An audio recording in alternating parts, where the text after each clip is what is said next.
It's been over a year since businesses all over the world shifted their attention to addressing diversity, equity, and inclusion issues more seriously than ever before. Commitments were made, processes were created, and change has been in the air. But have things really changed? In today's episode, we get together to discuss the reality of where DEI is in businesses today and where it should go next. We obviously have a lot to say about how love fits into the picture. So enjoy the show.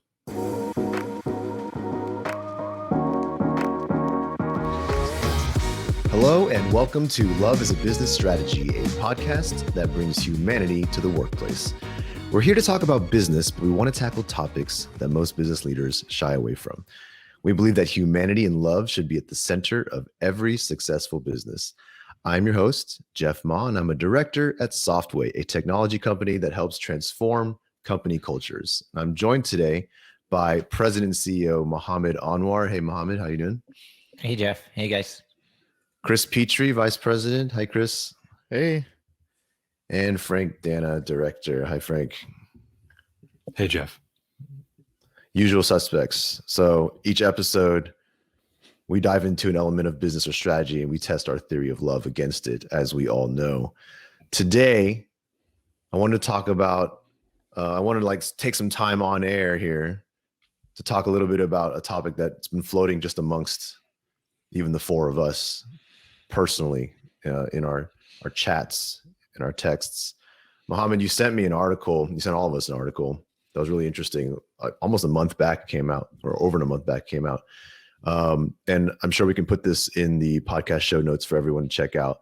But it was very interesting. It was very intriguing. At the time you just sent it because it was interesting. But I think since then we've also had a lot of thoughts of our own around it. I wanted to have a quick chat today, the four of us, around it. The title of the article is "Corporate America Promised to Get More Diverse, but It's Still Mostly White Women Making Gains." And the article is not just about white women. I don't want to talk about just white women today.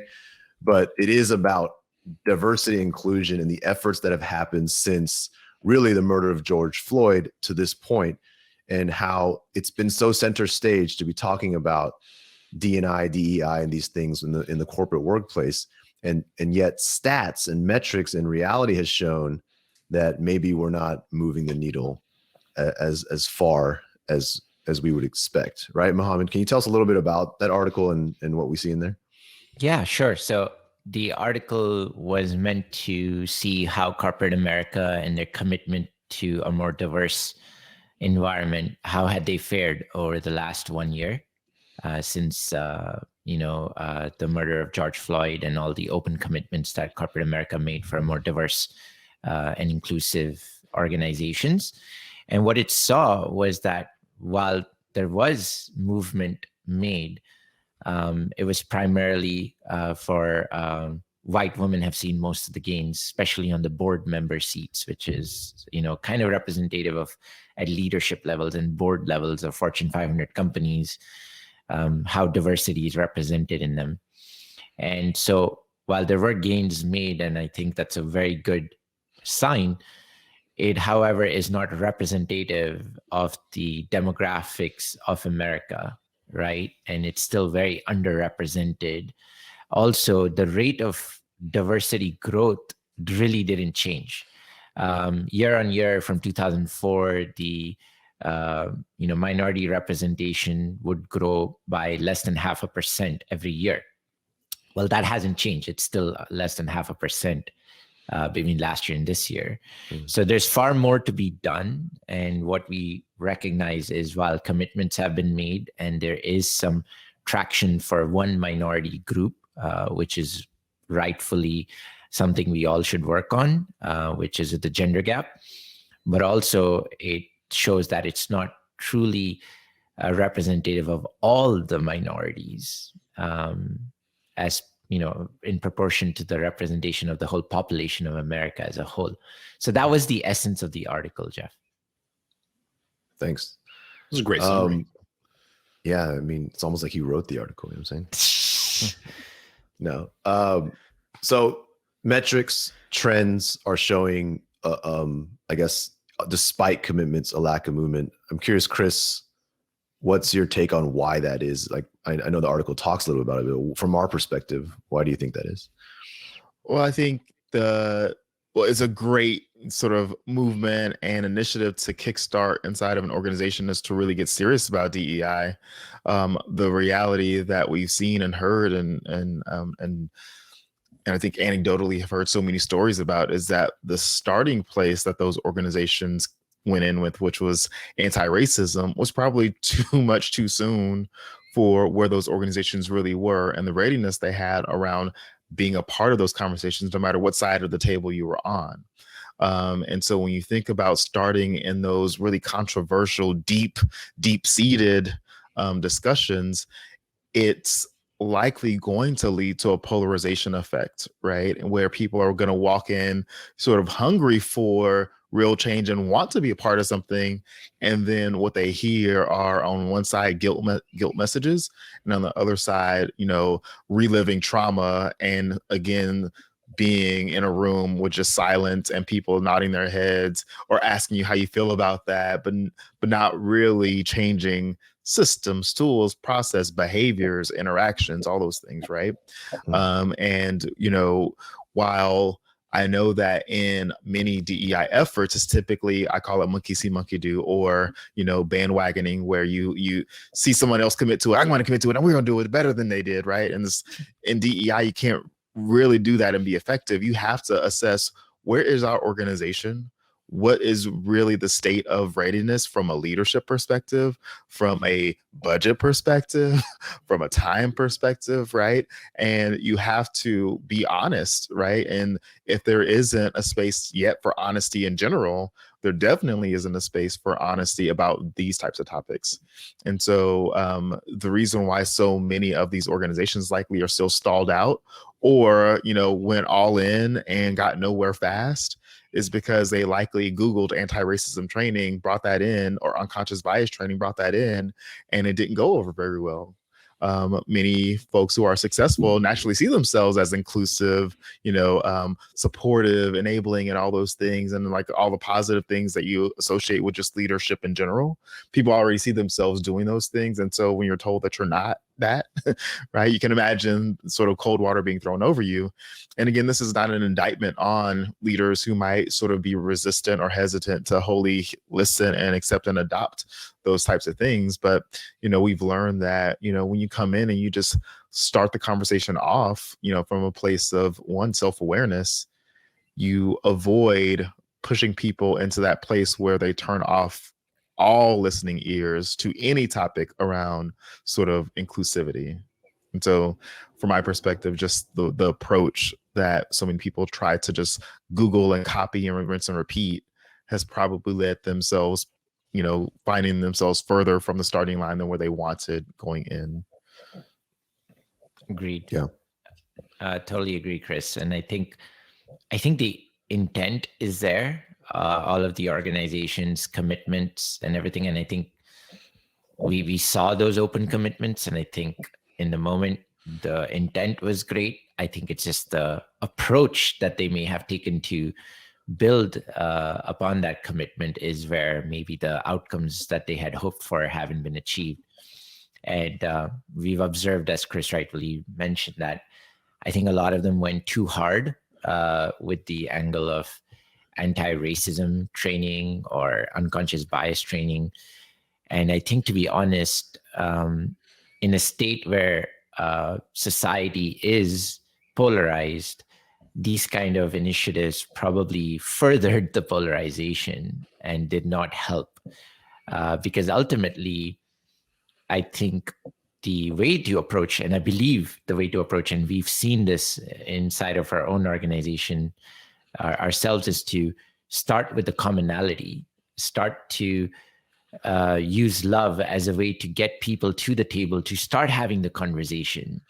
But if we start with differences, let alone starting with almost accusational type initiatives, even though it's not directly accusational, but it can infer that guilt, I think it doesn't help people even come to the table to listen, to even explore, to be curious. And so we believe that the approach is to first start with love, get people to the common table from the left or the right, from whichever side you sit on. And then once you have people at the table, then we can start to speak about our differences and learn about our differences. But then we look at it from a lens of really getting to know the other person out of love and not from an accusational position. So it helps you then truly take your organization through education and information where they are keen to learn, because at the core we're all human. And if we can share stories and empathic storytelling and share lived experiences from another person's perspective that may not be from the group I represent, it's far more inviting for me to get to learn and educate myself so that I can embrace and appreciate the differences. So that's what we believe is the right way to go about making organizations, and especially leaders, getting them to truly embrace D&I initiatives and change their behaviors and mindsets around these type of topics and realities that exist in the world. Yeah, for me, it's interesting because Mohammed, you talked about building relationship, right? And there's this great quote by the director of Finding Nemo. His name is Andrew Stanton. He says, "Frankly, there isn't anyone you couldn't learn to love once you've heard their story." And I think that's such a powerful testament to the right approach for organizations to take. Not like Chris mentioned, not jumping into the anti-racism training up front, but rather beginning from a place of empathy, learning the stories of the people that are part of your organization, building real relationships. And that's really how it starts. When we're able to see other people not as the different socioeconomic components that make them up, but actual human beings that have lives, that have families, that have cares, that have desires, that have wants, that have needs, that have struggles. When we start seeing each other as human, that's when we actually get a chance to learn about how our differences make us special and what those differences can bring to the table. And so, I think it's, I want to go back. There's this quote that Ted Lasso says that I love. He says, "Taking on a challenge is a lot like riding a horse. If you're comfortable while you're doing it, you're probably doing it wrong." And I feel like what's ended up happening over the course of the past year is these organizations and companies have said, we're committing to this, but they take on this challenge and it's uncomfortable because, let's be honest, this is not a comfortable topic. This is not something that's easy for us to have. These discussions are challenging naturally. And so organizations have, from what we've seen, taken their foot off the gas a little bit or diverted into other opportunities that are a little easier. But I think what's ironic to me is just building real relationships is the core fundamental starting point.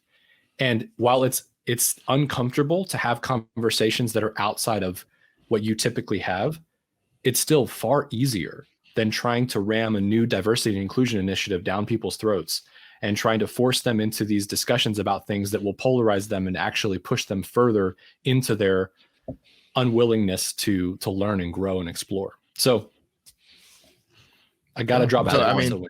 Two drops. And when you think about just like the history around business initiatives and the ways in which they have stripped initiatives of the human factors, right? So when you think about HR, you think about policies, you think about systems, you think about benefits, but you don't think about training. You don't think about, the people side of things first. You always think about the systems that incorporate the function of the business as well as the processes associated. And DEI is one of those where you can't fix a system. You can't create a process. You can't start with those things that are stripped of human factors. You actually have, it's all and majority about the human factors. Yeah. And those are the things that go back and influence the systems, the policies, the process. And so, the business world has just done a fantastic job of removing the humanity from a number of things, right? Especially this.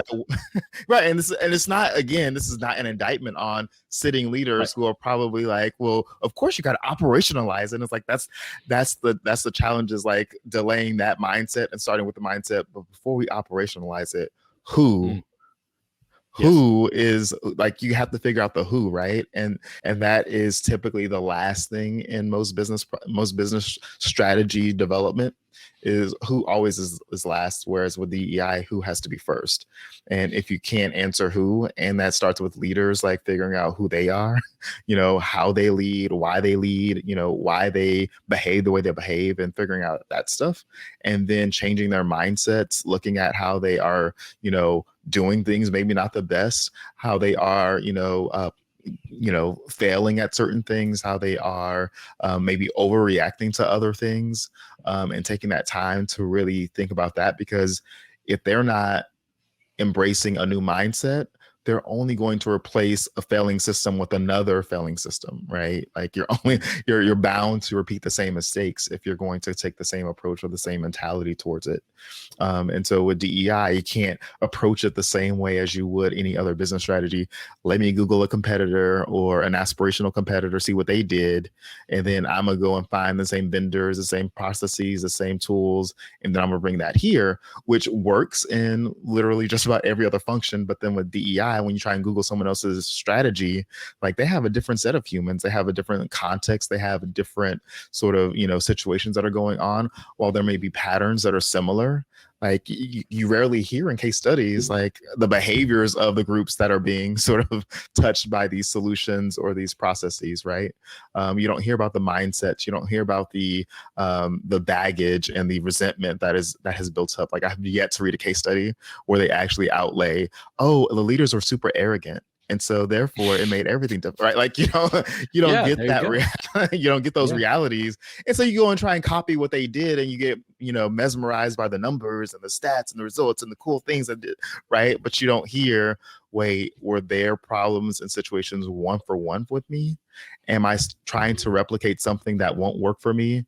Have I done the hard work of looking at myself, looking at my team, looking at the whole business? And actually looked at, how ready are we for this? Where is our starting line? Do we start with anti-racism, or do we start with just building better self-awareness? And what does that look like for our team? Do we start looking at our commonalities first? Do we start understanding what is it that makes us all tick? Why are we all here? What are all of our goals? What behavior should we all be exhibiting, right? Coming from that place first, typically is, one, easier, two, safer, right, and three, it allows for the right conversations to happen up front, so that when we get into the hard conversations, you have sort of that lifeline that you can go back to and swim to and be like, wait, remember the goals, remember the behaviors that we said we all want, and we got to get back to that place, right? But when you don't have home base set up, it's really hard to know how to move forward, or let alone repair potentially hazards that can naturally happen when you go into those deep issues that can be traumatic for some or polarizing for others. So Chris, I know we've looked at a lot of organizations making, policy changes and procedural changes and, recruitment changes and so forth. And it's been great to see efforts made over there. I think you touched briefly on this, but how behaviors are not the foundations of the change initiatives. They're starting with process and policies. I know you had some interesting points of how data can be misleading when it comes to D&I. Would you share that example you shared with us the other day about employee engagement data and how sometimes corporate leaders can mistake that information and how it doesn't help, please? Yeah.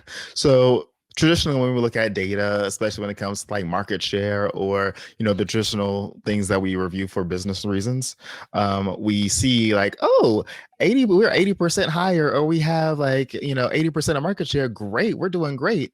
And then with engagement surveys, we tend to take that same mentality, right? And it's the right mentality in certain places, but here you can see, or I'll help you see how it could be problematic.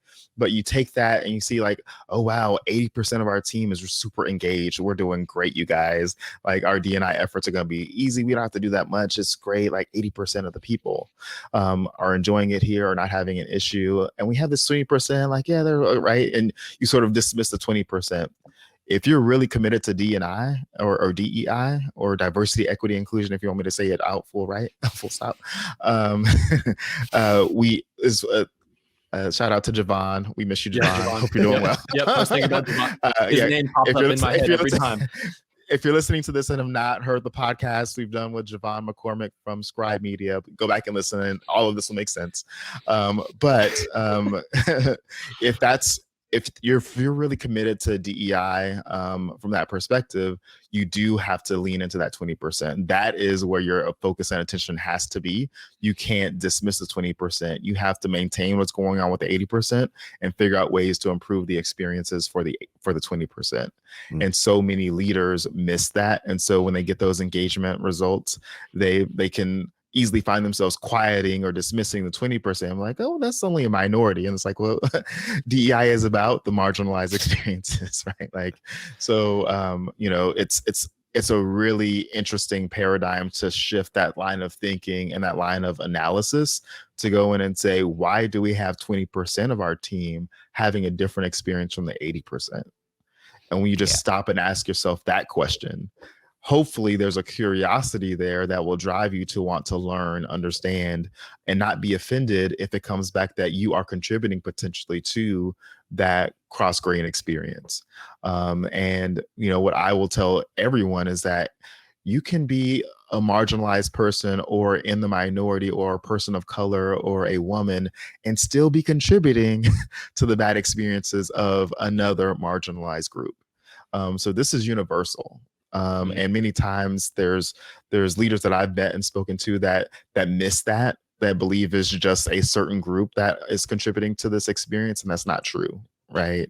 And when you think about all the different dimensions of diversity and identity, it goes beyond just race and gender. You have socioeconomic status, you have education and pedigree, you have neurodiversity, you have physical diversity or physical ability, veteran status, right? You have all sorts of slices and dices that can change who's dominant and who's not in a room. And when you are in a room where you are the one who doesn't have what everyone else has, you feel it and you sense it, and the conversation is happening around you, and you're just like, I don't know if this is, I can't do anything, can't say anything, nobody's calling on me, nobody supports me, right? And it's very easy for those types of experiences to happen, and they go unseen, unnoticed, and underreported, of course. Yeah. And I think our approach to solving a lot of this is through behavior change, building inclusive behaviors. And many a times, whenever we've proposed our solution to start with behaviors, a lot of leaders and stakeholders at corporate organizations struggle with understanding the connection between behaviors and D&I. And we've always caught ourselves with cross-question examination of, wait, what does behaviors and behavior training have to do with D&I? So it kind of shows their immaturity in understanding what it really takes to build diverse, equitable and inclusive environments, because we believe it starts with behaviors. Behaviors are the bottom line.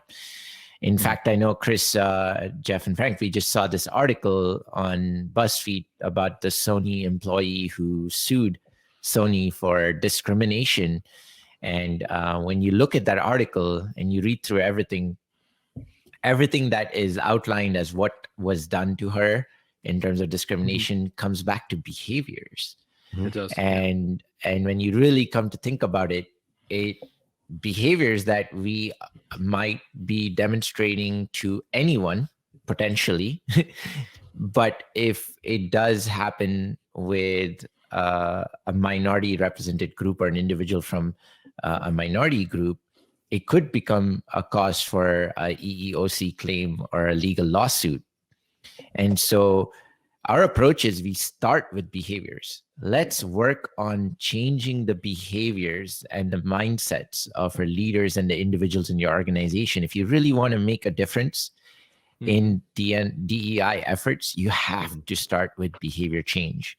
Yep. And so if we really think about it, a lot of the EEOC claims could have been avoided had we just were able to train our talent how to have the right behaviors to be inclusive, regardless of who the person on the other side of the table is. Yeah, like a lot of times they ask like, oh, why do they treat Black people this way? And the question is, why do you treat anybody that way? Like, why would you treat anybody that way?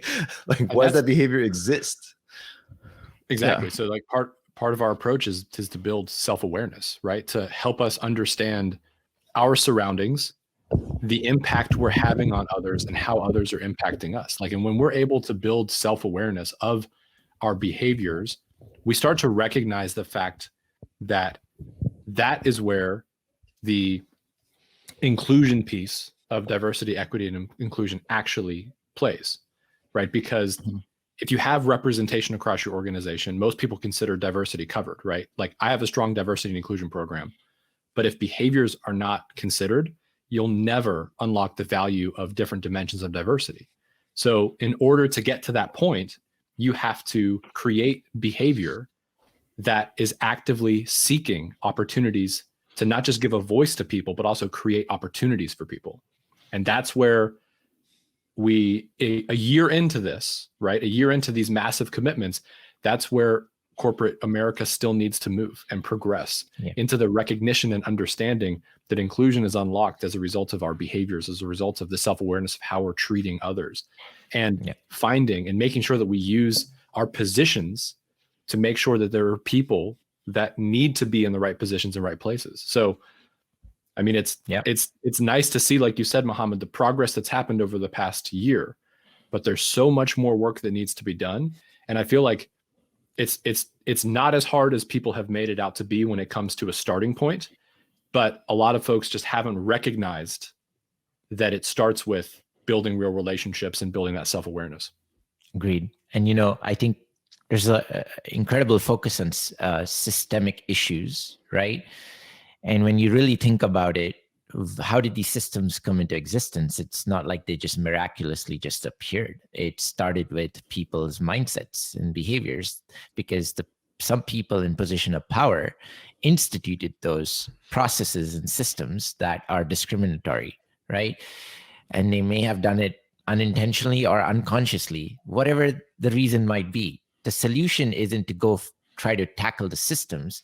You have to start with tackling the behaviors and the mindsets of the very people who are responsible for instituting policies and systems. Otherwise, you will never break out of the cycle of changing systemic issues if you don't start with building self-awareness and changing behaviors and mindsets. And, you know, there might be situations where people do behave differently towards minority representation. So we're in no way saying that people may not treat minority represented groups differently. It's just that they may not just have the self-awareness that they're doing it.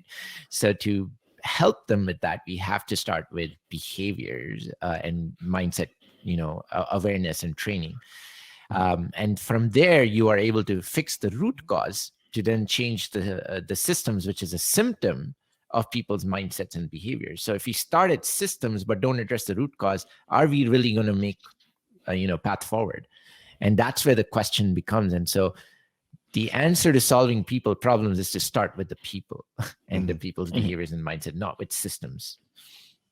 And not to sound hokey, but it starts with love, right? I mean, it starts with our culture of love. Obviously, we're biased, but this is everything we talk about on this podcast and the book, because when you're able to see people as humans and start from that space, start from humanity, even with biases, even with other issues that may be present, you're able to work through it and get to a place and utilize moments of vulnerability and trust and forgiveness to get through this, because that's what it's going to take to really get uncomfortable and really get through these things, which is where the real change happens.